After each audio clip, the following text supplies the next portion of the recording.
जी दोस्तों, कैसे आप लोग। मेरा नाम है रायन। आज हम आपके लिए लेके आए हैं मुशिको टेंसाई जॉबलेस रीइंकार्नेशन के एपिसोड 14 का एक्सप्लेनेशन। अगर आपको वीडियो पसंद आए तो प्लीज़ चैनल को लाइक और सब्सक्राइब कर दीजिएगा और तो और नोटिफिकेशंस भी ऑन कर लीजिएगा। इसी के साथ साथ हमने एक नया चैनल खोला है एनिमे टॉपिक्स 2.0 के नाम से, जहाँ पर हम मेनली पावर लेवल से रिलेटेड वीडियोज़ डालेंगे। तो अगर आपको इसमें इंटरेस्ट है तो प्लीज़ वो चैनल चेकआउट करिएगा। और तो और हमारा ऑफिशियल इंस्टाग्राम अकाउंट भी लाइव है, तो प्लीज़ हमें इसे फॉलो करिएगा। अब चलते हैं वीडियो पे। Big Bash on the beat.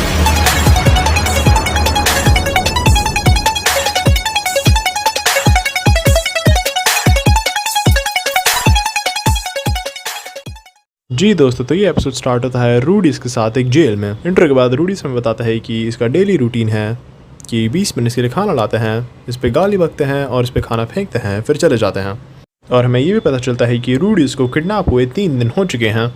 इसके बाद कुछ और दिन निकल जाते हैं और 20 मिनट एक और बंदे को रूडीज की जेल में डाल देते हैं। इस बंदे का नाम गीस है और ये पॉल की एडवेंचर पार्टी का एक मेंबर था। रूडीज और गीस बात करना शुरू करते हैं और रूडीज गीस से पूछता है कि उसे जेल में क्यों फेंका गया है। गीस उसे बताता है कि वो जुए में धोखाधड़ी कर रहा था, इसलिए 20 मिनट ने उसे जेल में डाल दिया। गीस फिर रूडीज से पूछता है कि वो जेल में क्यों है। रूडीज गीस को बताता है कि रूडीज ने कुत्ते को गले लगा लिया था और 20 मिनट इस चीज़ को लेकर बड़ा गुस्सा हो गए थे। रूडीज गीस को प्रणाम बताता है और गीस को लगता है कि उसने यह नाम पहले कहीं सुना है, लेकिन उसे याद नहीं आ रहा। फिर रूडीज गीस से पूछते हैं कि क्या एक लाल बाल वाली लड़की और एक टकला बंदा उसे ढूंढ रहे हैं कि नहीं। इसके बाद हम देखते हैं कि अब रात हो चुकी है और गीस रूडीज के कंधे दबा रहा है और दोनों यहाँ से भागने की बात कर रहे हैं। गीस बोलता है कि उसके यहाँ से भागने की कोई प्लान नहीं है और कि अगर रूडीज को यहाँ से निकलना है तो वो अपने आप निकल सकता है। गीस बोलता है कि उसका इस मामले से कोई लेना देना नहीं है, इसलिए वो रूडीज की हेल्प नहीं करेगा और कि अगर रूडीज सही में मासूम है तो उसे ये बात 20 मिनट को बता देनी चाहिए और वो लोग समझ जाएंगे। रूडीज फिर गीस पे चिल्ला कहता है कि भगवान जाने उसने कितनी बार उन्हें ये चीज़ बताने की कोशिश करी होगी, लेकिन वो लोग कभी सुनते ही नहीं हैं। इसके बाद रूडीज और गीस के बीच में छोटी सी लड़ाई हो जाती है, लेकिन दोनों लड़ना रोक देते हैं जब वो नोटिस करते हैं कि जेल में गर्मी बढ़ रही है। और जब वो लोग जेल से बाहर देखते हैं वो नोटिस करते हैं कि पूरे जंगल में आग लग चुकी है।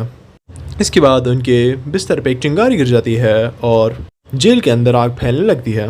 इस पॉइंट पे रूडी से पत्थर उठा के अपनी मैजिक की मदद से उसे चाबी में बदल देता है और दोनों जेल से बड़े आराम से निकल जाते हैं। जेल से निकल के जब दोनों भाग रहे होते हैं वो देखते हैं कि कुछ लोग इस गाँव पर हमला कर रहे हैं और बच्चों को उठवा रहे हैं। रूडीज डिसाइड करता है कि वो 20 मिनट की हेल्प करेगा और फिर गीस की हेल्प से उनके आसपास जितने भी गुंडे होते हैं उन सबको लिटा देता है और फिर अपने मैजिक की हेल्प से जलते हुए जंगल को बुझा देता है। इसके बाद भर भर के लोग रूडीज और गीस पर हमला करने के लिए आ रहे होते हैं, लेकिन तभी जिस बीस्टमैन ने रूडीज को किडनैप करा था वो आके इन सबको बड़े आराम से ठिकाने लगा देता है और फिर रूडीज से पूछते हैं कि क्या वो इनकी हेल्प करेगा किडनैप हुए बच्चों को वापस लाने में। रूडीज हाँ कहता है और फिर तीनों मिलके इन गुंडों की काट तक पहुंच जाते हैं, जहाँ पे ये बच्चे कुछ गुंडों को बड़े आराम से पीट देते हैं। इसके बाद जिस स्मगलर ने रूडीज की मदद करी थी रिजरिड को समंदर पार करवाने में, वो इनके पीछे खड़ा होता है और उसने एक 20 मैन को पकड़ा हुआ होता है। वो रूडी से पूछता है कि वो इनके साथ क्यों हैं और इनकी बातें सुनकर हमें पता चलता है कि रिजरिड और एरिस रूडीज को बचाने के लिए इसलिए नहीं आए क्योंकि वो लोग बीस्ट वॉरियर्स से लड़ रहे हैं। और यहाँ पे हमें इस आदमी के असली रंग दिखाए जाते हैं। इसने रूडीज को इस्तेमाल करा जानते हुए कि जब रूडीज रिजरिड को पिक करने के लिए जाएगा वो रिजरिड मिल के उन सारे 20 मिनट के बच्चों को छुड़वा देंगे जिसे इस आदमी ने किडनैप करा था, और कि रिचरिड और रूडियस बस वहाँ पे डोल्डिया या बीस्टमैन का ध्यान भटकाने के लिए थे। इसके बाद ये बंदा रूडियस को कहता है कि उसे भी उन्हें ज्वाइन कर लेना चाहिए और कि रूडियस भी एक अच्छा खासा मुनाफा कमा पाएगा। रूडियस फिर भी मना कर देता है और इसके बाद वो बंदा बोलता है कि रूडियस ने गलत फैसला करा है और फिर जिस 20 मिनट को उसने पकड़ा होता है वो उसे मारने जा रहा होता है, लेकिन तभी उसके पीछे से 2 20 मिनट उस पर हमला करने के लिए आते हैं और रूडीज के पीछे जो 20 मिनट खड़ा था वो भी इस आदमी पर हमला करने के लिए जाता है, लेकिन वो आदमी उन तीनों को बड़े आराम से घायल कर देता है। कि इस आदमी की टेक्निक देख के समझ जाता है कि ये नॉर्थ गॉड स्टाइल यूज़ कर रहा है। इसके बाद गारस, और इस बंदे का नाम गारस है, मैं इसका नाम भूल गया था, रूडीज के बगल से निकल के जा रहा होता है और रूडी सोचता है कि क्या उसे गारस से लड़ना चाहिए कि नहीं। तभी जिस कुत्ते को रूडीज ने गला लगाया था, जिसका नाम लियो है, पीछे से निकल के आता है और गारस को काट लेता है। इतने में रूडीज डिसाइड कर लेता है कि वो गारस से लड़ेगा और उस पर हमला करके उसे और जिस 20 मिनट को उसने पकड़ा हुआ होता है दोनों को अलग कर देता है। फिर रूडीज अपनी 4 साइड डीमन आई की मदद से गारस से लड़ने लगता है और स्टार्टिंग में लड़ाई अच्छी जारी होती है, लेकिन गारस रूडियस के पैर में एक चाकू घोंक देता है। लेकिन फिर लियो आके रूडियस को बचा लेता है और गीस की हेल्प से रूडियस गारस को हरा देता है। इसके बाद रूडियस बेहोश हो जाता है।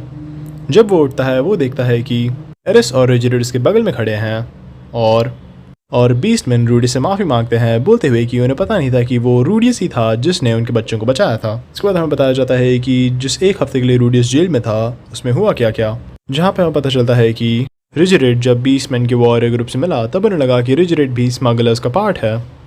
जिसके बाद उन्होंने बाकी बचे हुए स्मगलर्स को जाके पीटा और उसके बाद ज़ानाटो पोर्ट की सरकार को भी लगा था कि रिजिड एक स्मगलर है, लेकिन उन्होंने वो गलती भी ठीक कर ली थी। एरिस ने इस चीज़ में ज़्यादा मदद नहीं करी क्योंकि जिन बच्चों को उन लोगों ने बचाया था एरिस उनका ध्यान रख रही थी। इसके बाद रूडियस एरिस से बोलता है कि जब वो लोग घर पहुंचेंगे तब उनके पास अपने घर वालों को बताने के लिए बहुत सारे किस्से कहानियाँ होंगे। इसके बाद हमें कट करके सॉरोस को दिखाया जाता है जो एरिस के दादा हैं। वो राज के सामने घुटनों पर होते हैं और उस पर इल्ज़ाम लगाते हैं कि उसने मैजिकल कैलामिटी के बाद अपना काम अच्छे से नहीं करा, इसीलिए उसे उसकी पोजीशन से हटाया जा रहा है और इसी के साथ साथ उसे निष्पादित यानी कि एक्सिक्यूट करा जा रहा है। मरने से पहले सॉरोस अपने दिमाग में एरिस से बोलता है कि अगर वो अभी ज़िंदा है तो वो अपनी ज़िंदगी खुशी खुशी जिए। और फिर सॉरोस की ज़िंदगी के साथ साथ हमारा एपिसोड भी यहीं पे ख़त्म हो जाता है। पूरा वीडियो देखने के लिए थैंक यू। अगर आपको वीडियो पसंद आया हो तो प्लीज़ लाइक और सब्सक्राइब करना भूलेगा और नोटिफिकेशंस भी ऑन कर लीजिएगा। इसी के साथ साथ हमने एक नया चैनल खोला है एनवर टॉपिक्स 2.2 के नाम से, जहाँ पे हम लोग मेनली पावर लेवल से रिलेटेड वीडियोस डालेंगे। तो अगर आपको इसमें इंटरेस्ट है तो प्लीज़ वो चैनल चेकआउट करिएगा। और हमारा ऑफिशियल इंस्टाग्राम अकाउंट भी लाइव है तो प्लीज़ हमें फॉलो करिएगा। मैं आपसे मिलता हूँ अगली वीडियो में।